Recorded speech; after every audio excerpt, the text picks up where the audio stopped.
Hey Print Hustlers, Bruce from Printavo, simple shop management software. If you haven't checked out Printavo, Printavo helps your shop be able to manage and streamline your business, keeping everybody on the same page and allowing you to stay organized and grow.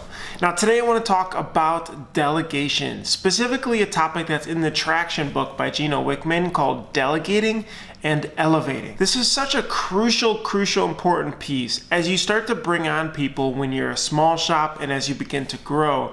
And delegating is a core skill that we as leaders have to be able to learn and master to be able to grow our business and stay on top of the business, right?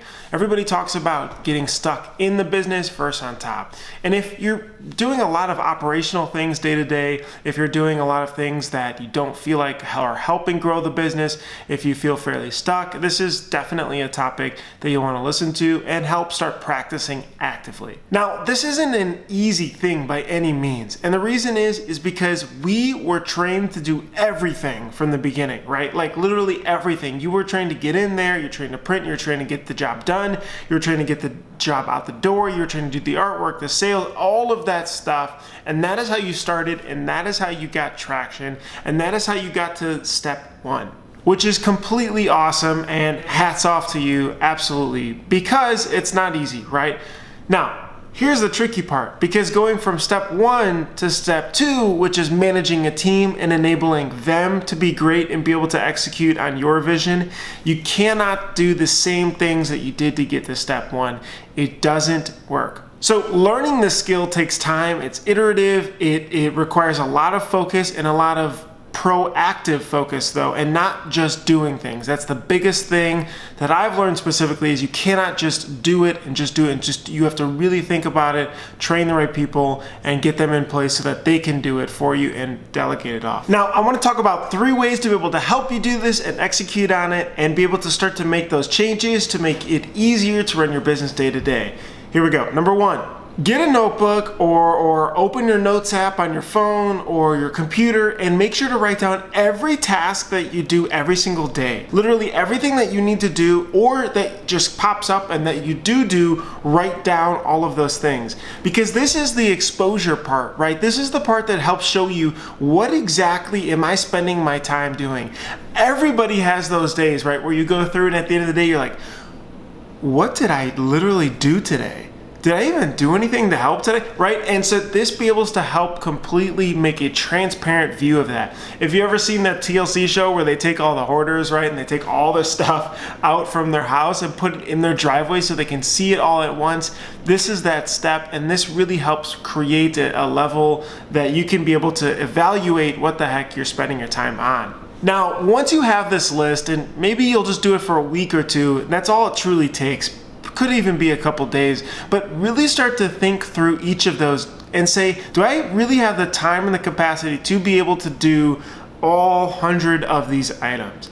And if they're not, then just make an asterisk or something next to those for a second. Spend that time, go through, do I have the capacity to do this? Asterisk, yes or no. Can I execute it well? Yes or no. Or is this something that I can pass off? There is an ability to pass it off, and take note of all of those. Now, the real second step here is to really understand here that the tasks that you could be able to pass off or are less of value than what you're supposed to be spending time on are actually strangling your business. They are preventing your business from the full potential because you won't be able to let those go. Now, if it's a financial reason where you can't handle it because you can't hire somebody to do those tasks and you just have to do them, completely understand. That's what you have to do.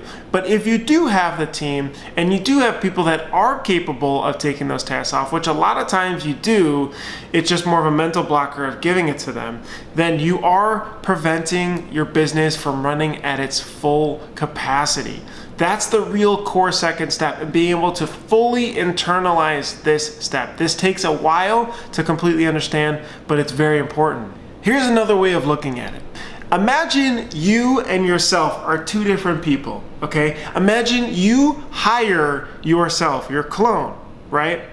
Number 1, what would you pay that person who has all of those general skills, who really can be able to help and grow a company and has that experience? What would you pay them? It's probably a fairly good amount. On top of that, what if that person that you were paying that amount was doing the tasks every day that you are doing right now. That list that you created, what if they were doing that and you were watching them do that? It wouldn't be too pleasant, right? You're probably pretty frustrated to say, why are you spending time on that? You know, you're supposed to be helping guide the business, you're supposed to be making sales, you're supposed to be nailing down operations, production, all this other stuff. Why are you spending your time on these smaller items?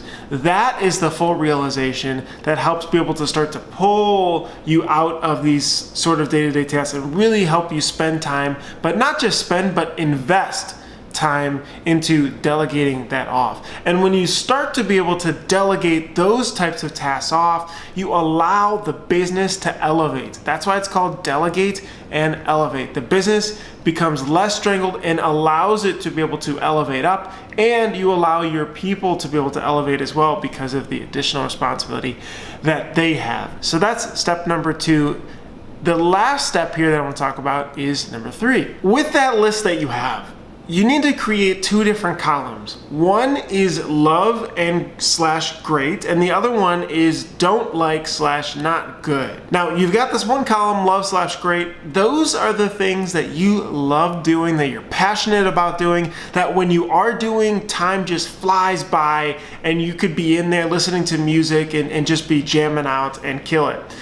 Those are also the things that you're good at, that you spend time when you do, you excel at it. You just have a natural ability. You spend so much time doing it. You're very, very good at it. A lot of those tasks in the right column, if they are love and good, put them into that side. Now on the other side is the don't like and not good column. So if you don't like doing this task, if it drowns you, you tend to procrastinate it, you tend to fill up other time before you have to do that task, or you're just not good at it and you get frustrated and you get stuck, it takes way longer than it should, put those tasks on that side. So now let's take this side, the don't like and not good at side, and this is where you need to be able to find a role or somebody to be able to take these over. This is your goal, to take this list and pass it off. And the reason is because you're gonna find somebody that actually does like to do those things. They do like to worry about books and accounting and finance.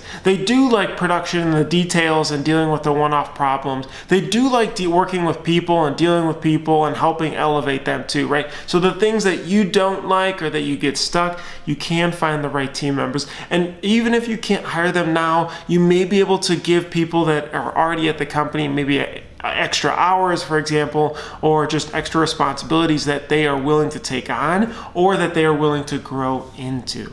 So that is the last step, and those 3 combination of steps are really going to be able to help, again, delegate and elevate your business. If you've learned any other trick tips or ideas that you've been able to use to be able to help delegate and elevate your business, drop them in the comments below. Would love to hear.